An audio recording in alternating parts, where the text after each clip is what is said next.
আসসালামু আলাইকুম। Dream international travel এজেন্সির পক্ষ থেকে সবাইকে শুভেচ্ছা অভিনন্দন। প্রিয় অডিয়েন্স, আজকে আমি আমাদের ফিরোজ ভাইকে ভিসা প্রদান করতেছি।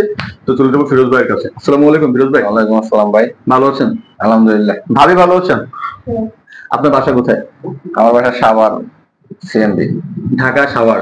ঢাকা সাভার থেকে খুলনা এসেছেন। আচ্ছা, আপনি প্রথমে আমাদের সাথে ফোনে কন্ট্যাক্ট করছিলেন, আমাকে কখনো দেখেন নাই? না না, প্রথম দেখা? হ্যাঁ প্রথম দেখা। আচ্ছা, ফার্স্ট টাইম দেখতেছেন, রাইট?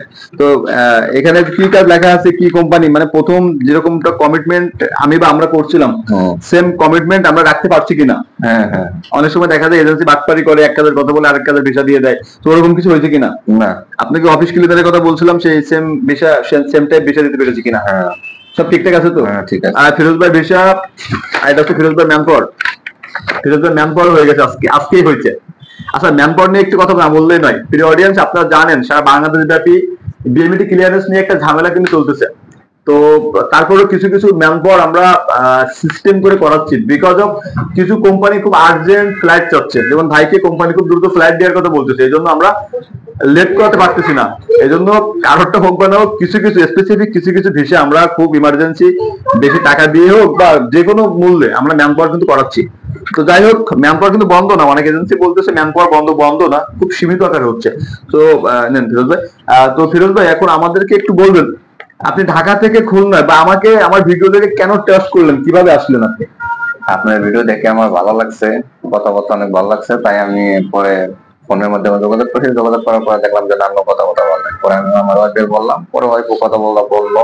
বলার পরে আমার ওয়াইফও বললেন না, কথা তো ভালোই। পরে যোগাযোগ করে এই যে টাকা পয়সা আর কি লেনদেন করলাম। এই প্রথম আমার অফিসে আসলেন, প্রথম আমার সাথে দেখা। এখন পর্যন্ত আপনার খাতায় কত জমা হয়েছে? 1.5 লাখ টাকা জমা হয়েছে। অডিয়েন্স, আপনার ম্যান পাওয়ার, টিকিট সবকিছু দিয়ে দিচ্ছি, মানে সব ক্লিয়ার। এখন পর্যন্ত মাত্র 1.5 লাখ টাকা জমা দিয়েছেন আপনি, বাকি টাকা কালকে পাচ্ছি মনে হয়। আচ্ছা যাই হোক, ভাবি আপনি বলেন যে আপনার এমনটা কেন মনে হলো না যে সে ঢাকা থেকে খুলনায় যাবো? ঢাকায় তো অনেক বড় বড় এজেন্সি, নাম করা এজেন্সি, তো ঢাকা থেকে খুলনায় কেন আসলেন আর আমাকে এইবার কেন ট্রাস্ট করলেন? আপনার ভিডিও দেখছি, দেখে ভালো লাগছে, কথাবার্তাও ভালো লাগছে। আর আপনারা টাকার জন্য পাগল হবেন। টাকার জন্য প্যারা দিই না আপনাকে, তাই? টাকার জন্য আজকে প্যারা দিচ্ছি, কালকে কিন্তু পেমেন্ট লাগবে, ফ্লাইট। আচ্ছা ফিরোজ ভাই, আপনার ভিডিও দেখে বাংলাদেশের বিভিন্ন অঞ্চল থেকে যারা আমাদের কাছে আসতে চায়, তাদের উদ্দেশ্যে আপনি কি বার্তা দিতে চাচ্ছেন? আমি মনে করি যে এর ভিতরে কোনো দুই নাম্বারই নাই। কথা কাজে মিল আছে। এক কথা বললে আর কোনো কথা নাই, দুই নাম্বারই কোনো কাছে আপনারা আসতে পারেন, বা লেনদেন না দেখেও করলেও সমস্যা নাই। আমরা মনের বিশ্বাসী লোক, বড় বিশ্বাস। ভিডিও দীর্ঘায়িত করবো না, আমাদের ফিরোজ ভাইয়ের জন্য শুভকামনা থাকছে।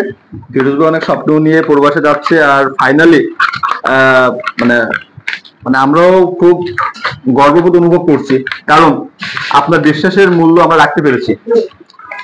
আপনি যে বিশ্বাস এবং আস্থা নিয়ে আমার কাছে এসেছিলেন, সেই বিশ্বাসের শতভাগ প্রতিদান আমি দিতে পেরেছি। ইনশাল্লাহ বিদেশ তকদিরের ব্যাপার। যদি আনফরচুনেটলি কোনো অসুবিধা হয়, আপনি অবশ্যই আমাদেরকে ইনফর্ম করবেন। আপনি ওখানে ভালো না থাকা পর্যন্ত আমাদের দায়িত্ব এড়ানোর কোনো সুযোগ নাই ফিরোজ ভাই। যাই হোক, অডিয়েন্স, আমার ভাইয়ের জন্য সবাই দোয়া করবেন, আর আমাদের জন্য সবাই দোয়া করবেন যেন এভাবে সতত নিষ্ঠার সাথে এই বিজনেসটা করতে পারি, আপনাদের পাশে থাকতে পারি। সবার জন্য শুভকামনা থাকছে। দেখা হচ্ছে পরবর্তী ভিডিওতে। আল্লাহ হাফেজ।